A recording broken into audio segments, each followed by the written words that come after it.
ശാലിനി, ശ്യാമിലി, ഗീതു മോഹൻദാസ്, നസ്രിയ നസീം തുടങ്ങി ബാലതാരങ്ങളായി സിനിമയിലെത്തി പിന്നീട് പ്രിയപ്പെട്ട അഭിനേതാക്കളായി മാറിയ നിരവധി താരങ്ങൾ മലയാളികൾക്കുണ്ട്. എന്നാൽ ജനിച്ചു വീണ് വെറും 41-ാം ദിവസത്തിൽ ക്യാമറയ്ക്ക് മുന്നിലെത്തി 4 പതിറ്റാണ്ടുകൾക്കിപ്പുറവും അഭിനയ രംഗത്ത് സജീവമായി തുടരുന്ന ഒരു നടിയുണ്ട്.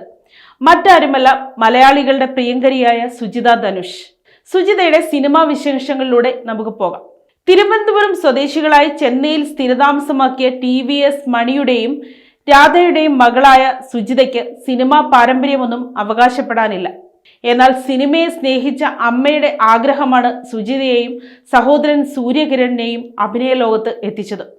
KR വിജയയുടെ കൊച്ചുമകളായി അബ്ബാസ് എന്ന തമിഴ് ചിത്രത്തിലൂടെയാണ് സുജിത ആദ്യമായി സ്ക്രീനിലെത്തിയത്. പിന്നീട് K ഭാഗ്യരാജ്, ഉർവശി എന്നിവർ പ്രധാന വേഷത്തിലെത്തിയ മുന്താനെ മുടിച്ച് എന്ന ചിത്രത്തിലും ചില ചെറിയ വേഷങ്ങളിലും അഭിനയിച്ചു. എന്നാൽ സുജിത എന്ന ബാലതാരത്തെ പ്രേക്ഷകർ അക്ഷരാർത്ഥത്തിൽ നെഞ്ചിലേറ്റിയത് ഫാസിൽ സംവിധാനം ചെയ്ത മമ്മൂട്ടി ചിത്രം പൂവിന് പുതിയ പൂന്തന്നൽ എന്ന സിനിമയിലൂടെയാണ്. സംസാരശേഷിയും കേൾവിശേഷിയുമില്ലാത്ത ബെന്നി അഥവാ കിട്ടു എന്ന ആൺകുട്ടിയായി അവിസ്മരണീയമായ പ്രകടനമാണ് സുജിത കാഴ്ചവെച്ചത്.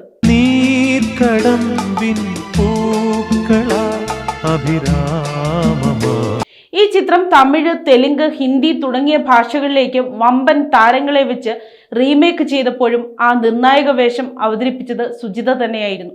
ഇന്ത്യയിൽ ഒട്ടാകെ ഈ ഒറ്റ കഥാപാത്രത്തിലൂടെ സുജിത ശ്രദ്ധിക്കപ്പെട്ടു.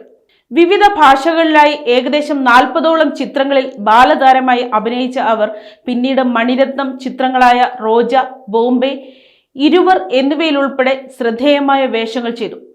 സമ്മർ ഇൻ ബേത്ലഹേം, ഇങ്ങനെ ഒരു നിലാപക്ഷി തുടങ്ങിയ മലയാള ചിത്രങ്ങളിലും അവർ തിളങ്ങി.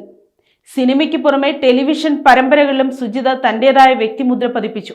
ഹരിചന്ദനം എന്ന സീരിയലിലെ ഉണ്ണിമായ എന്ന കഥാപാത്രം ടെലിവിഷൻ പ്രേക്ഷകർക്കിടയിൽ സുജിതയെ കൂടുതൽ പ്രിയങ്കരിയാക്കി. കൂടാതെ ദേവി മഹാത്മ്യം, സുമംഗലി, പാണ്ഡിയൻ സ്റ്റോഴ്സ് തുടങ്ങിയ പരമ്പരകളിലും മികച്ച പ്രകടനമാണ് അവർ കാഴ്ചവെച്ചത്. ഇന്ത്യയിലെ ആദ്യത്തെ 3D ചിത്രമായ മൈ ഡിയർ കുട്ടിച്ചാത്തനിലൂടെ ശ്രദ്ധേയനായ സഹോദരൻ മാസ്റ്റർ സുരേഷ് എന്ന സൂര്യകിരണാണ് തന്റെ സിനിമാ യാത്രയിൽ ഏറ്റവും വലിയ സ്വാധീനം ചെലുത്തിയതെന്ന് സുജിത പലപ്പോഴും പറഞ്ഞിട്ടുണ്ട്. 2024 അദ്ദേഹം അന്തരിച്ചു. പരസ്യചിത്ര സംവിധായകനായ ധനുഷാണ് സുജിതയുടെ ഭർത്താവ്. ഇവർക്കൊരു മകനുണ്ട്.